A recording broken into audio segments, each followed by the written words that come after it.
will help you. I will uphold you with my righteous right hand. Hallelujah. ಇಲ್ಲಿ ದೇವರ ವಾಕ್ಯ ಹೇಳುತ್ತದೆ, ನಾನೇ ನಿನ್ನೊಂದು ಸಂಗಡ ಇದ್ದೇನೆ, ನಾನು ನಿನ್ನ ಬಲಗೈಯನ್ನು ಹಿಡಿದುಕೊಂಡಿದ್ದೇನೆ. ನನ್ನ ಮಗಳೇ, ನನ್ನ ಮಗನೇ, ನೀನು ಹೆದರಬೇಡ. ಯಾವ ಕಷ್ಟಗಳಲ್ಲಿ, ಯಾವ ಚಿಂತನೆಗಳಲ್ಲಿ, ಯಾವ ವೇದನೆಯಲ್ಲಿ, ಯಾವ ಕಣ್ಣೀರು, ಯಾವ ದುಃಖದಲ್ಲಿ, ಯಾವ ವ್ಯಾಧಿಯ ಸಮಸ್ಯೆಯಲ್ಲಿ ನೀವು ಇವತ್ತು ಕಾಣಲ್ಪಡುತ್ತಿರಬಹುದು, ನೀವು ಬರೆದಿಟ್ಕೊಳ್ಳಿ. 26-24 ಅಲ್ಲಿ ಚೇಂಜ್ ಆಗಿದೆ. Hallelujah.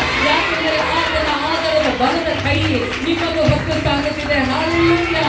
ಇವತ್ತು ನಿಮಗೆ ಬಿಡುಗಡೆ ಆಗಿದೆ. ದೇಶಕ್ಕೆ ಸಿಕ್ಕಂತ ಬಿಡುಗಡೆ ಅಲ್ಲ, ನೀವತ್ತು ಬೆಳಗಾವಿಗೆ ಸಿಗುವಂತ ಬಿಡುಗಡೆ ಆಗಿದೆ. Hallelujah. ಈ ಗ್ರಂಥದಲ್ಲಿ ಬರೆದಿರೋ ಪ್ರಕಾರವಾಗಿ ದೇವರು ಒಬ್ಬೊಬ್ಬರನ್ನು ಕೂಡ ನೀವು ಹೇಳಿ, ಇದು ವಾಕ್ಯ ನನಗಾಗಿದೆ, ಈ ಬಿಡುಗಡೆ ನನಗೆ ಆಗಿದೆ, ಈ ಬಿಡುಗಡೆ ನನಗೆ ಆಗಿದೆ ಅಂತ ಹೇಳಿ ನಿಮಗೆ ಒಂದು ಚಿಕ್ಕ ಸಾಕ್ಷಿಯನ್ನ ಹೇಳಿ ನಾನು ಮುಂದಕ್ಕೆ ಹೋಗ್ತೇನೆ. ನನಗೆ ಮದುವೆ ಆಗಿ 18 ವರ್ಷವಾಗಿದೆ. Hallelujah.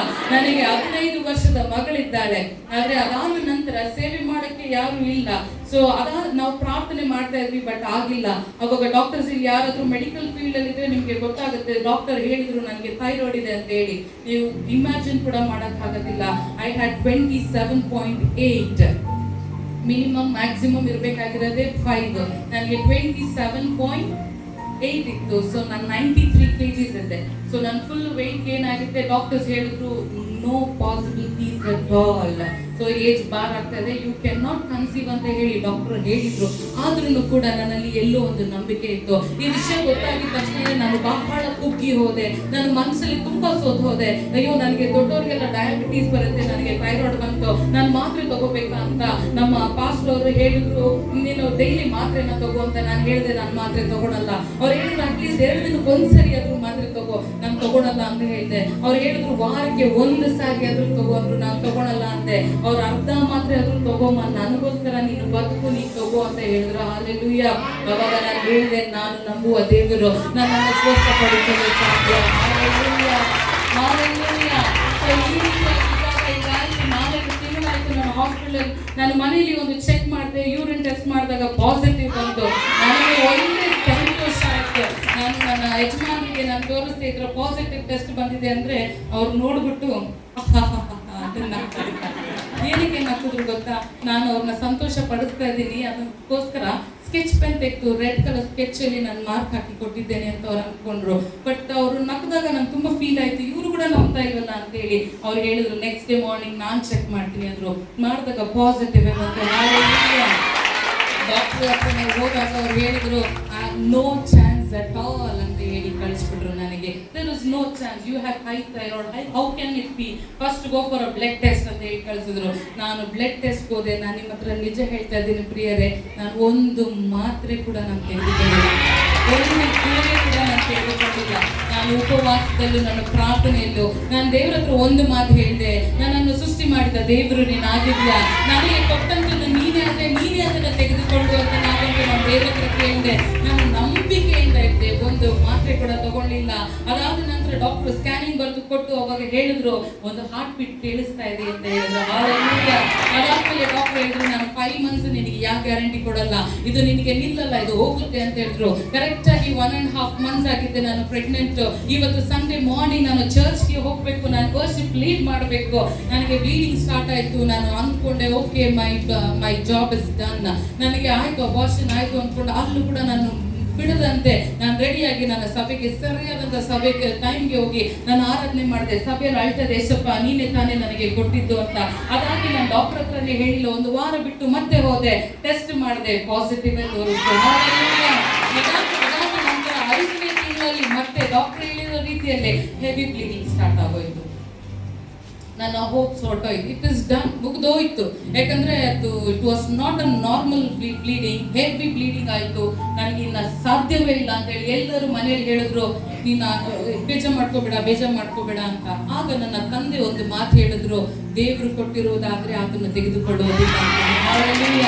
ಅದಾಗಿ ಇದನ್ನು ಕೂಡ ನಾನು ಡಾಕ್ಟರ್ ಹತ್ರ ಹೇಳಿಲ್ಲ. ಅದಾಗಿ ನೆಕ್ಸ್ಟ್ ಚೆಕಪ್ ಹೋದಾಗ ಅವ್ರಿಗೆ ಹೇಳಿದ್ರು ಬೇಬಿ ಬೀಟ್ಸ್ ಚೆನ್ನಾಗೇ ಇದೆ ಅಂತ ಹೇಳಿದ್ರು. 7th monthಲ್ಲಿ ನಾನು ಮತ್ತೆ ಸ್ಕ್ಯಾನಿಂಗ್ ಹೋದಾಗ ಅವಾಗ ಅಲ್ಲಿ ಹೇಳಿದ್ರು ಬೇಬಿ ಬೇರೆ 800 grams ಇದೆ ಅಷ್ಟೇನೆ, ಆದ್ರೆ ಇದು ಏನಾಗೋದಿಲ್ಲ, ಹುಟ್ಟಬೇಕಾದ್ರೆ 1.5 kg ಇರುತ್ತೆ ಅಷ್ಟೇ, ನೀವೇನ ICU ಅಲ್ಲಿ ಇಡಬೇಕಾಗಿರುತ್ತೆ, ಬೇಡದೇ ಇರುವಂತ ಕಾಯಿಲೆಗಳು ಬರುತ್ತೆ, ನೀವು ಇದನ್ನ ತಗೋಬೇಕು ಅದನ್ನ ತಗೋಬೇಕು ಅಂತ ಹೇಳಿ. ಪಾಸ್ಟರ್ ಇಲ್ಲಿ ಡ್ರೈ ಫ್ರೂಟ್ಸ್ ಇಟ್ಟಿದ್ದೆ, ನನಗೆ ಅದೇ ಜ್ಞಾಪಕ ಬಂತು. ನಾನು ಡೈಲಿ ಎಸಪ್ಪ ಇದೇ ನನಗೆ ಟ್ಯಾಬ್ಲೆಟ್ಸ್ ಅಂತ ಹೇಳಿ ಡ್ರೈ ಫ್ರೂಟ್ಸ್ ನ ತಿಂತಾ ಇದ್ದೆ. ನೀವು ನಂಬೋದು ಇಲ್ಲ, ನನಗೆ ಹುಟ್ಟಿದಂತ ಮಗು 3 kg 800 ಗ್ರಾಮ್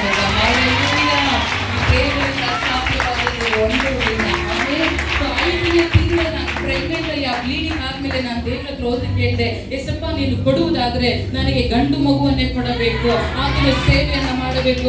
ಯಾಕಂದ್ರೆ ಪಾಸ್ಟರ್ ಅವರ ತಂದೆ ಬಂದು ಸೇವೆ ಮಾಡ್ತಾ ಇದ್ರು, ಅವರು ಸೇವೆ ಮಾಡ್ತಾ ಇದ್ದಾರೆ, ನನ್ನ ಮಗ ಸೇವೆ ಮಾಡಬೇಕು ಅಂತ ಹೇಳಿ ಒಂದು ಟೀ ಶರ್ಟ್, ಯಾರಿಗೂ ಗೊತ್ತಿಲ್ಲದಾನೆ ಒಂದು ಹುಡುಗನ ಟೀ ಶರ್ಟ್ ತಗೊಂಡ್ಬಂದು ಅದರಲ್ಲಿ 1 2 3 4 5 ಅಂತ 5 ನಂಬರ್ಸ್ ಇತ್ತು, ಅದರಲ್ಲಿ ಇಟ್ಟು ನಾನು ಪ್ರಾರ್ಥನೆ ಮಾಡ್ತಾ ಇದ್ದೆ, ನನಗೆ ಗಂಡು ಮಗು ನೀನು ಕೊಡಬೇಕು ಅಂತ ಹೇಳಿ.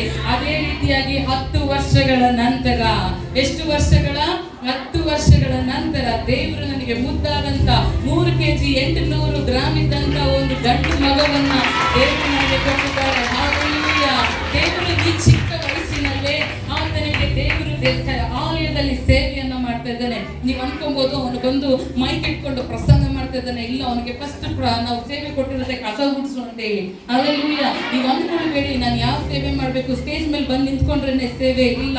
ಒಂದಾನೊಂದು ಕಾಲದಲ್ಲಿ ನಾನು ಪಾಸ್ಟರ್ ಟಾಯ್ಲೆಟ್ ಕ್ಲೀನ್ ಮಾಡ್ತಾ ಇದ್ವಿ, ಚರ್ಚ್ ಅಲ್ಲಿ ನಾವು ನೆಲವನ್ನು ಗುಂಡಿ ಒರೆಸ್ತಾ ಇದ್ವಿ, ಇದೇ ನಮ್ಮ ಮೊದಲನೆಯ ಸೇವೆ ಆಗಿತ್ತು. ಅದಾದ್ಮೇಲೆ ಇವತ್ತು ದೇವರು ನಮ್ಮನ್ನ ನೆಲೆಸಿದ್ದಾರೆ. ಯಾಕೆ ಗೊತ್ತಾ? ಯೆಶಾಯನು 41:10 ಪ್ರಕಾರವಾಗಿ ದೇವರು ನಮ್ಮ ಬಲಗೈಯನ್ನು ಹಿಡಿದಿದ್ದಾರೆ. ಈ 2024 ಅಲ್ಲಿ ದೇವರು ನಿಮ್ಮನ್ನ, ನಿಮ್ಮ ಬಲಗೈಯನ್ನ ದೇವರು ಹಿಡಿದು ಉನ್ನತಕ್ಕೆ ನಿಮ್ಮನ್ನ ಮಾನಿಸಲಿದ್ದಾರೆ. ನಮ್ಮವರು ಮಾತ್ರ ಗಟ್ಟಿಯಾಗಿ ಹಾಲೆಲೂಯಾ ಹಾಲೆಲೂಯಾ ಒಂದು ಸಾರಿ ಹೇಳಿ, ಲಾರ್ಡ್ ಐ ರಿಸೀವ್ ಇಟ್.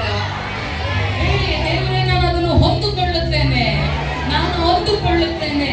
ಶತ್ರು ಯಾರೆಲ್ಲ ನನ್ನಿಂದ ಕದ್ದುಕೊಂಡು ಹೋಗಿದ್ದಾನೋ, ನನ್ನ ಆಶೀರ್ವಾದಗಳನ್ನು ಕದ್ದುಕೊಂಡು ಹೋಗಿದ್ದಾನೋ, ನನಗಿರುವಂತ ಸಂತೋಷವನ್ನು ಕದ್ದುಕೊಂಡು ಹೋಗಿದ್ದಾನೋ, ಈ ದಿನವೇ ನಾನು ಅದನ್ನು ತಿರುಗಿ ಪಡೆದಿದ್ದೇನೆ. ಹಾಲೆಲೂಯಾ.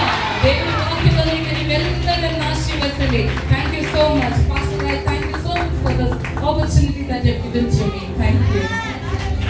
ಹಾಲೆಲೂಯಾ. ಎಲ್ಲರೂ ಪಂಜಾಬಿ